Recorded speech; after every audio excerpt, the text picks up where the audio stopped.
And the next item is statements on the government's priorities for the year ahead resumed. I have Deputies Eamon Maloney and Derek Nolan, and Deputy Nolan is here. So, Deputy Nolan, you have 10 minutes. Thank you very much, Les Corla, I beg your pardon. Les Corla, we all remember the general elections 3 years ago, and one image really sticks to my mind, and I've never forgotten it. And I was canvassing in Renmore, near Murrow Avenue, and I met a woman who I'd say she was maybe in her mid-60s, and she was looking forward to retiring and to having her working life behind her. And she was absolutely distraught. I can't describe how crying at the door in tears. Her whole sense of purpose had been gone. Her entire savings that she'd prepared and put together over the last 20 years had been in bank shares, and it was something that she'd put together as something to be secure in her future, to rely on and to depend on as her financial security, and they were all gone. Everything that she'd worked for was completely gone. And if you remember at the time, there was this complete sense of hopelessness in the air. There was no sense of where we're going to go from here. There was a complete view that the only thing that could happen was that things would get worse. We just lost our sovereignty 2 months beforehand. People's view as to their national pride had been damaged. The fact that we were humiliated by having to seek emergency assistance, that people wouldn't lend to us unless we surrendered our sovereignty and said that we would do X, Y, and Z.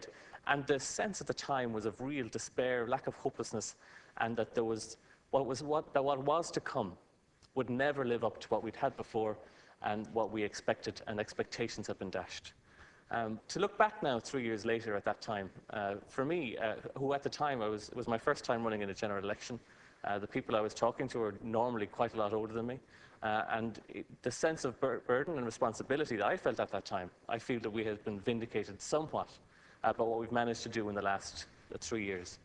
That sense of pure despair is gone. That sense of hopelessness is gone.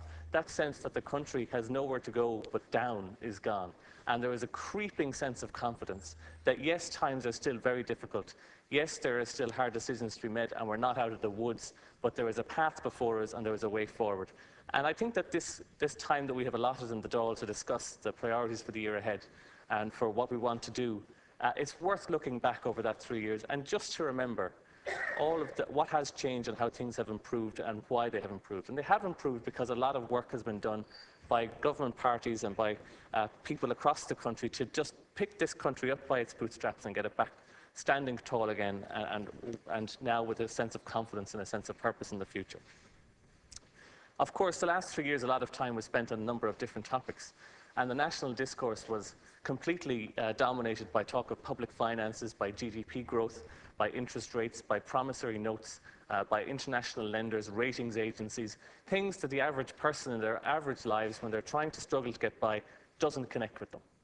It's not something that people worry about. It's not something that they're inclined to worry about, or that they ought to have to worry about, because it's something very technical and something very, very obscure.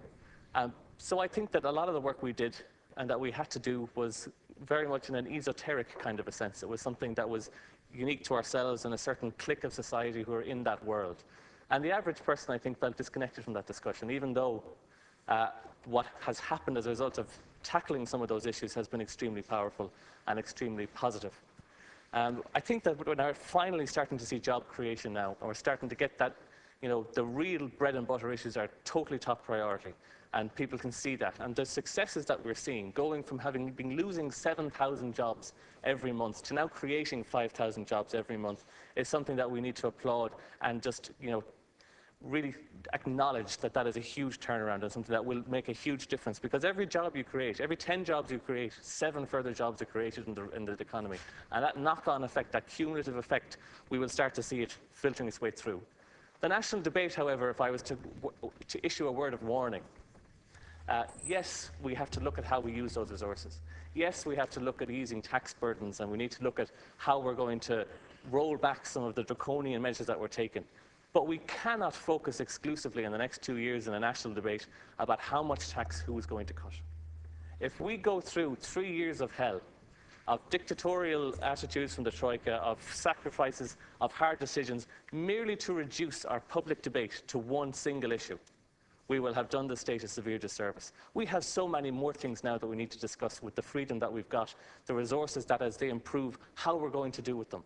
How are we going to improve the lives of children? How are we going to make sure that people have not just jobs, but well-paid jobs and security of the future? How are we going to ensure that we have pensions that people can rely on, that if they're working and they're paying into a system, that there's something there for them, there's a reward, there's security?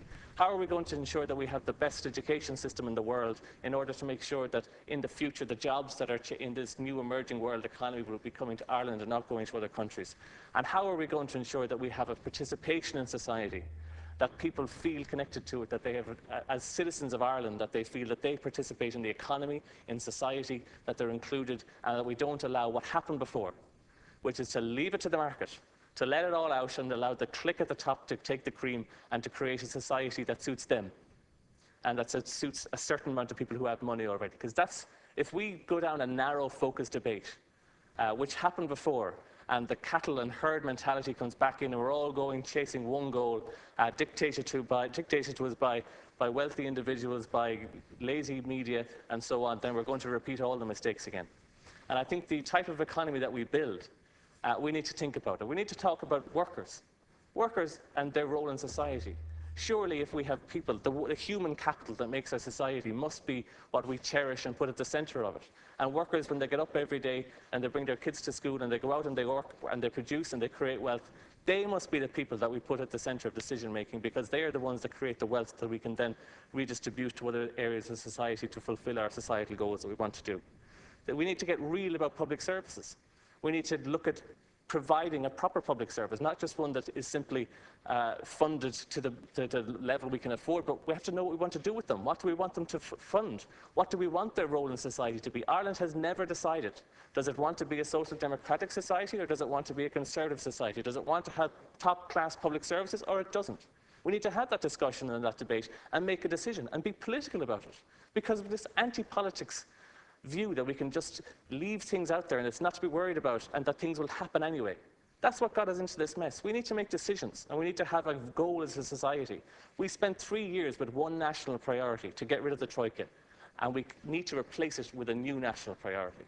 And that is to create something different to that which went before, something that we can be proud of and that will live up to the kind of society that we ought to have and that we would like to see for our children and for future generations.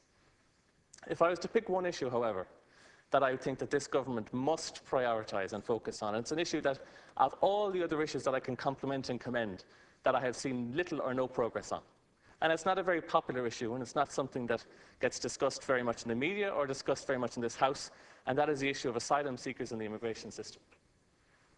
I'm sick to the teeth of meeting people, individuals, human beings with lives, personalities, families, hopes and dreams, who are caught and stuck in a perpetual system of nihilism, emptiness and idleness because they are trapped in our system of immigration and direct provision.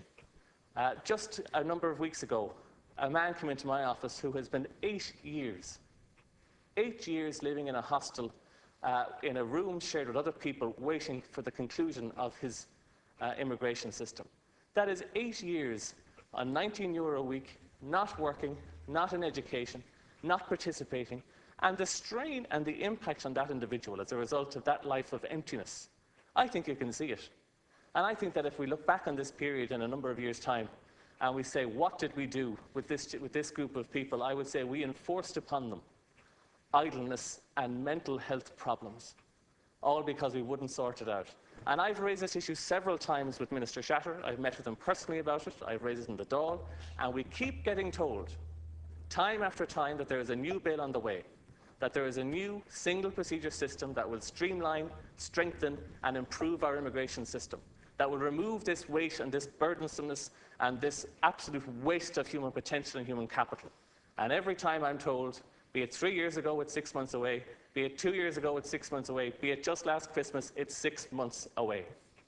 And I'm starting to question, at this stage, whether this really is a priority and really is something that the Minister wants to get done, because we've managed to get other bills through, much more complicated bills, much more difficult bills, and this bill is still waiting for it. And whilst we do that, We are condemning a generation of people who are seeking protection in our country to this utter waste of their human potential and their human lives. And I think that we need to get this done. And I would say if we have one priority, it costs nothing to bring in legislation. In fact, it will save the state money by bringing in a quicker procedure. And if I was to make one thing that should be the priority, it's let's do something that won't get us headlines, let's do something that won't get us a popular support, but something that is right. Not just from a moral point of view, but from a human rights point of view, and from an individual point of view, and a sheer humanity point of view. Let's fix this broken immigration and direct provision system. Thank you.